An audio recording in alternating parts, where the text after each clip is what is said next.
gonna talk about something that I honestly knew nothing about. Like, it sounds made up when you think about it, but it's totally not made up, but something called RSD. When I finally heard the term RSD, which stands for Rejection Sensitivity Dysphoria, it honestly felt like something just clicked in me and it made so much freaking sense. Let me kind of explain what this is. It could be you notice that somebody's tone changes like a little bit and it's gonna ruin your entire day. Maybe you've convinced yourself that this group of friends like hate you for absolutely no reason, like you've done absolutely nothing, but your brain is still like, these people hate you. Or maybe you just grew up being called just overly sensitive your entire life. I've dealt with all three of those things all my freaking life until I got my autism diagnosis at 33 years old. Because it's not just about like being sensitive, it's your body is literally receiving these things as rejection. Even if they're like completely like made up in your mind, your body and your brain, like everything feels like it's 100% true rejection. Like you will feel it in your body, which is as strange as it can be, but I will literally feel like somebody has broken my heart or that somebody has punched me in the gut. Like I feel these physical feelings so much. And that's what's crazy about it, is that even if it's not true, your body feels like it is. There are so many instances, especially in the workplace, I struggle very badly with this because constructive criticism sometimes, I read it as rejection, that I did a bad job, that they don't like me, that they don't think I'm doing good at my job. And it is so difficult for me to actually even have a job where I have like a superior, because it would crush me when I felt like I did something wrong and they were upset or disappointed or mad at me. It was constant and it was really debilitating, I'm not gonna lie. Now I work for myself, so I don't have to worry about that stuff, but it still sometimes does happen with groups or people. Like I just sometimes think people hate me, like for no reason. I can't explain what they do. Maybe it's like their tone, maybe it's something that they typed, that's just, maybe they laughed at something and it just gives me this like feeling of, oh my God, they hate me. And it truly is one of the hardest things I think that I have to deal with sometimes,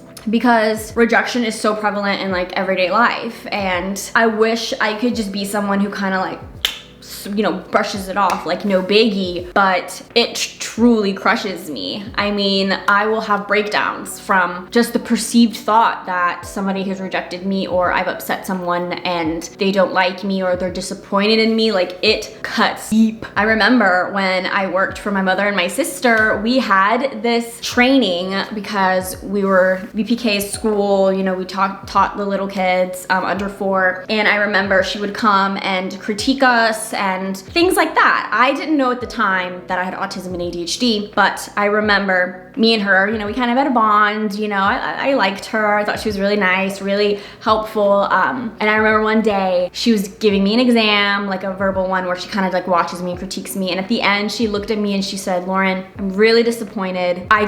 You've done so much better than this. You're capable of so much better than this." And I swear to you, I broke down. Like I was crying into this woman's bosom for probably 10 minutes. I was devastated. Like the absolute devastation that I felt was, oh, it hurt so bad. And I'll never forget that day, because I worked for my mom. She came up to my mom and she said, of all the years that she has done this, she's never had a student cry like that and get that devastated over the exam. She says most of them just brush it off and they're like, who cares? But she's like, she lost it. Like I've never seen that my entire life. And I feel like that should have maybe been like a red flag to my mom or me, that maybe something is underlying in this or something, but we didn't know still. I think I was probably 28, 29. So I still wasn't diagnosed. But instances like that is so difficult for me. Even texting sometimes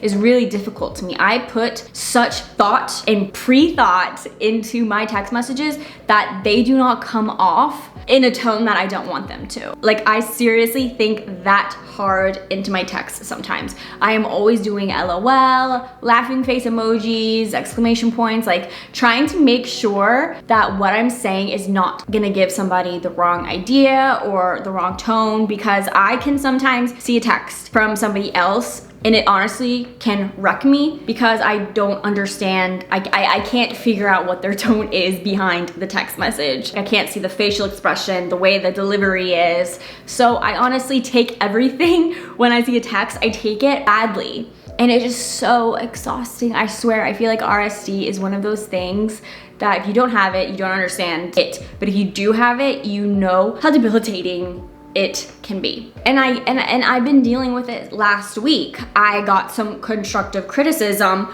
from some of my videos, and oh my gosh, I just felt like they hate me, like I'm doing everything wrong, I can't do anything right.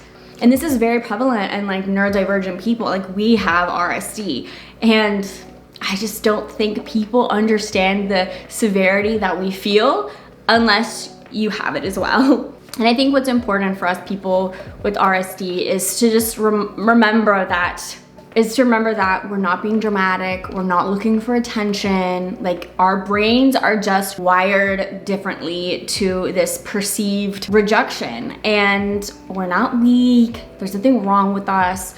We just have to, just take it day by day. Like, I'm still working on my RSD. Like, sometimes it helps to think about it as, what evidence do I really have to support this? Thinking that I should, take a day and think about it before I act. Maybe ask for some reassurance if somebody's close to you that you have that repertoire with, or just kind of realizing like, this isn't reality, this is just my RSD. Write it down maybe. I mean, I'm still working on it, so I'm open to seeing how you might handle your RSD, because maybe we can bounce off each other with some ideas, I don't know. But that's something that I've been dealing with for the past week. So I really wanted to just touch base on RSD and kind of open conversation about it. So if you experience RSD, let me know down below. And also let me know if you have any other things you'd like me to talk about. I'd love to make some videos that you guys want to see. So I hope you have enjoyed this little video. I will see you guys real soon. Bye.